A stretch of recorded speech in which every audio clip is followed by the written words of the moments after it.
Well, good morning, everyone. Happy Thursday morning to you.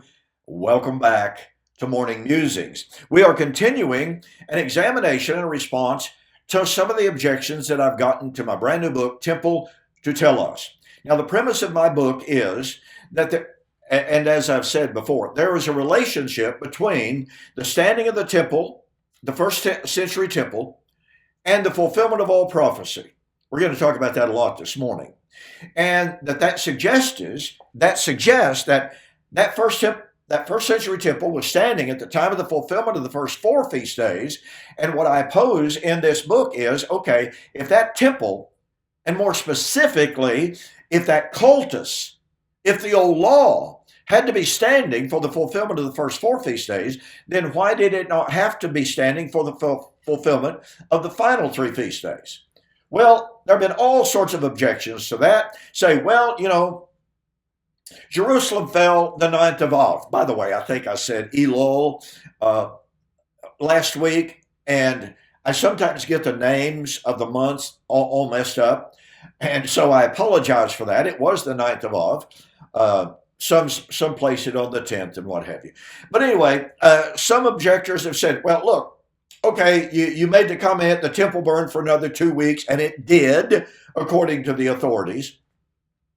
But the actual time for the fulfillment of the final feast day of Sukkot didn't occur until Tishri, which was the next month.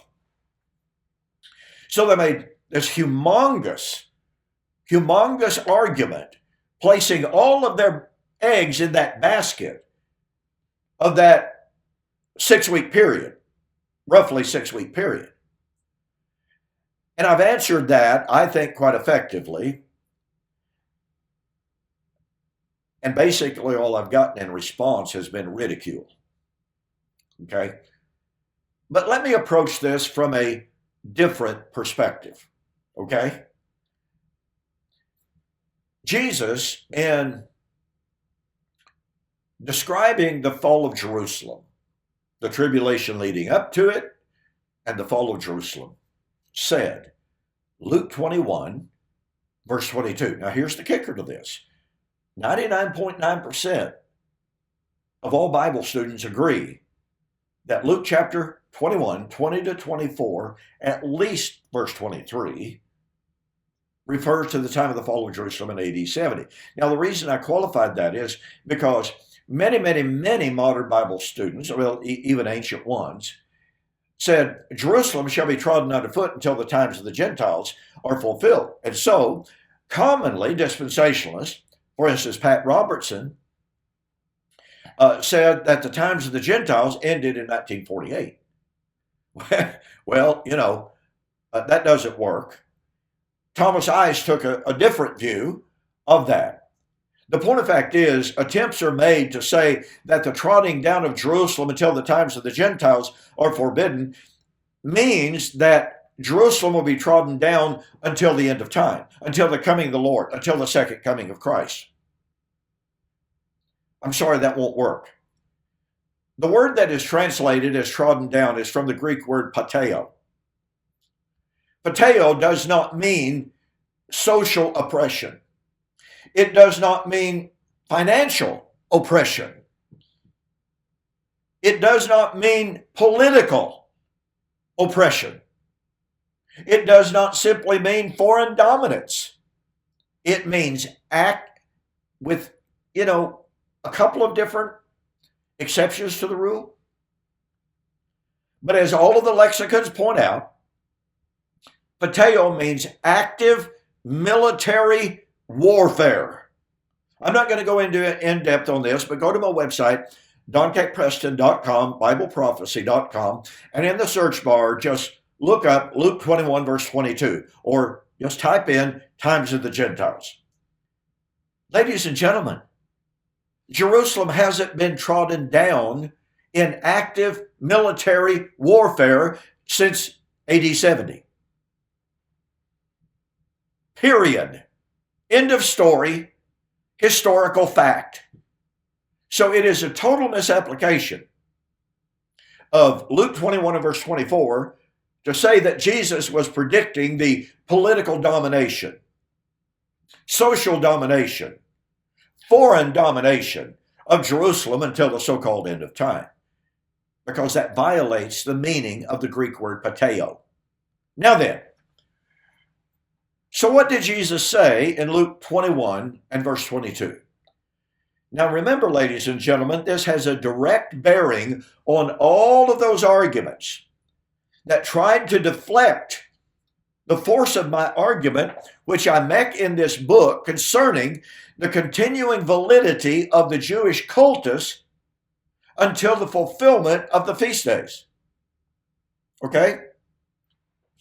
And I'm going to say this. I know there's going to be flack about it. That's just fine. But here's what I'm going to say. And until and unless you can counter this argument, all of your arguments about the 6-week period, some want to say 2-week, but that completely ignores the 2 weeks that the temple was still burning. And I don't think you ought to ignore that. But if you want to, that's fine. Okay. So let me say again, it doesn't matter if you want to focus on that period of time. Unless you can answer what Jesus said in Luke chapter 21 and verse 22, your argument is moot. What did Jesus say? These be the days. What days? Well, the days in which when you see the armies surrounding Jerusalem, then know that her desolation is nigh. For these be the days in which all things that are written must be fulfilled. Now, I mentioned yesterday I'm writing a book on Luke 21 and verse 22. I made some fantastic progress on it while I've been trying to struggle through with the formatting issues of my larger book, okay? It deals with Luke 21 and verse 22. What did Jesus say again? These be the days. What days? The days of Jerusalem being surrounded by the foreign armies in the war of 66 to 70 AD. These be the days of vengeance, now listen to me very carefully, in which all things that are written must be fulfilled. Well, just the other day, one guy on YouTube said, well, all that Jesus meant by that was that all Old Testament prophecy would be fulfilled by that time. Well, as I've said very often, and when Kenneth Gentry wrote an article claiming that very thing, my response to that article is on my website, donkpreston.com. Just look up Kenneth Gentry's desperation. Okay? I wholeheartedly agree. 100% that Jesus was saying that all Old Testament prophecy was to be fulfilled by the time of, now there was a process of fulfillment that began at John the Baptizer, right? You understand that? That process of fulfillment would be consummated, completed, finished by AD 70. So here's the argument. Kenneth Gentry wrote, and this individual on YouTube wrote as well, all that Jesus was saying was all Old Testament prophecy would be fulfilled by AD 70 because, after all, the force of the Greek text in Luke chapter 21 and verse 22 literally means all things having been written before the time Jesus said that. And once again, I'm fine with that. It doesn't help. Why? Well, because there are no New Testament prophecies, no New Testament eschatological prophecies that are different from the Old Testament eschatological prophecies. Peter tells us his eschatology was from Moses, Samuel, and all the prophets. He says his doctrine of the day of the Lord, as we saw yesterday, was from the Old Testament. Paul said his doctrine of the resurrection was from the Old Testament. John said his apocalypse was based upon the Old Covenant prophets. anticipating the fulfillment of the Old Covenant prophets. So I am perfectly fine with someone saying, as several have done on YouTube, I'm perfectly fine with someone saying, well, you know, Preston, all that Jesus meant in Luke 21:22 was that all Old Covenant promises and prophecies would be fulfilled by AD 70. Or, you know, a person or two has written to me privately and said, well, no. It doesn't mean all Old Testament prophecies. It simply means all Old Covenant prophecies of the fall of Jerusalem in AD 70 would be fulfilled in AD 70. Once again, I don't have a problem with that. And you may be going, really? Honestly? That's right. Because you know what? In this upcoming book that I've already mentioned, in the Old Testament, in passage after passage after passage after passage, in passages that the New Testament writers apply to the soon coming events, we find the predictions of the day of the Lord. We find the predictions of the resurrection. We find the predictions of the judgment. We find the predictions of the new heaven and new earth. We find the predictions of the harvest at the end of the age. And yet again, the New Testament writers quote, cite, and allude to those Old Testament prophecies of the AD 70 judgment, and they apply it to their generation. So I'm perfectly fine with someone saying, hey, Preston, you know, it wasn't all Old Testament prophecy. By the way, Kenneth Gentry affirmed, without any qualification whatsoever, that Jesus was saying all Old Testament prophecy would be fulfilled by AD 70. And this individual on YouTube reiterated that very promise. He did not qualify it in any way whatsoever. It makes me wonder if he'll go back and edit his comments. Wouldn't put it past him. So, objectors are saying all Old Testament prophecy would be fulfilled by AD 70. So some have changed their tune and said, well, no, just all Old Testament prophecies of AD 70 would be fulfilled. Let me reiterate, I'm perfectly fine with that. But here's what that means. The Old Testament foretold the fulfillment of the final 3 feast days, which would involve the judgment, coming of the Lord, resurrection. Paul, in Colossians chapter 2, 16 and 17, said the final 3 feast days, he didn't mention them specifically by name, but he certainly alluded to them directly by saying the new moons, that's Rosh Hashanah. The feast days, that's the generic term. And the Sabbaths, that included all of the feast days, certainly the final 3, were present active indicative when he wrote shadows of the good things that were about to come. I'm sorry, folks, you can't extrapolate about to come into 2,000 years.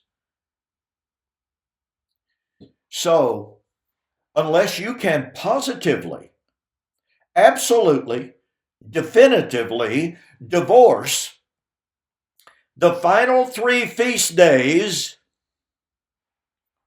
from Jesus's comments and prediction and statement in Luke 21, verse 22.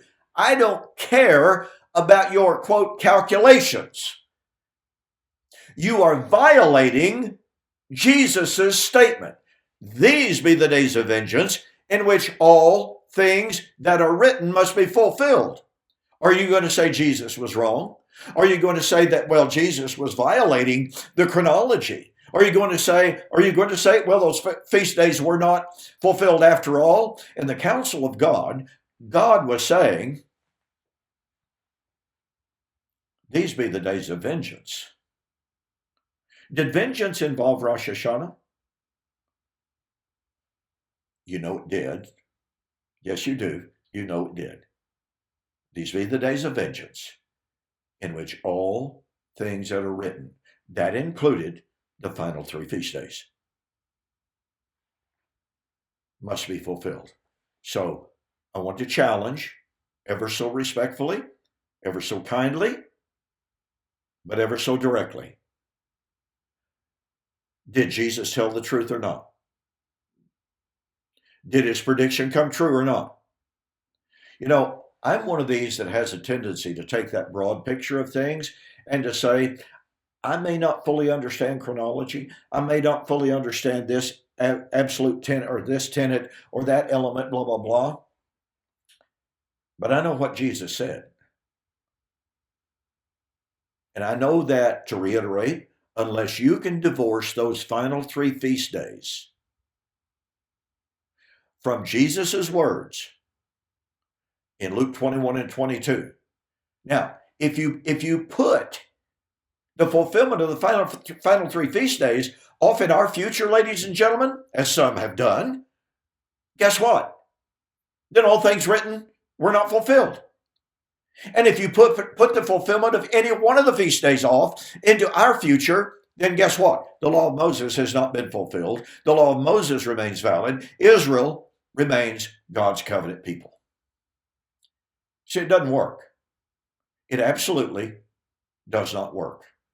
And I'm out of time. So thank you for joining me here on this morning's Morning Musings. Don't forget, tomorrow we'll continue our discussion and response to the book by my friend Steve Gregg, Why Not AD 70?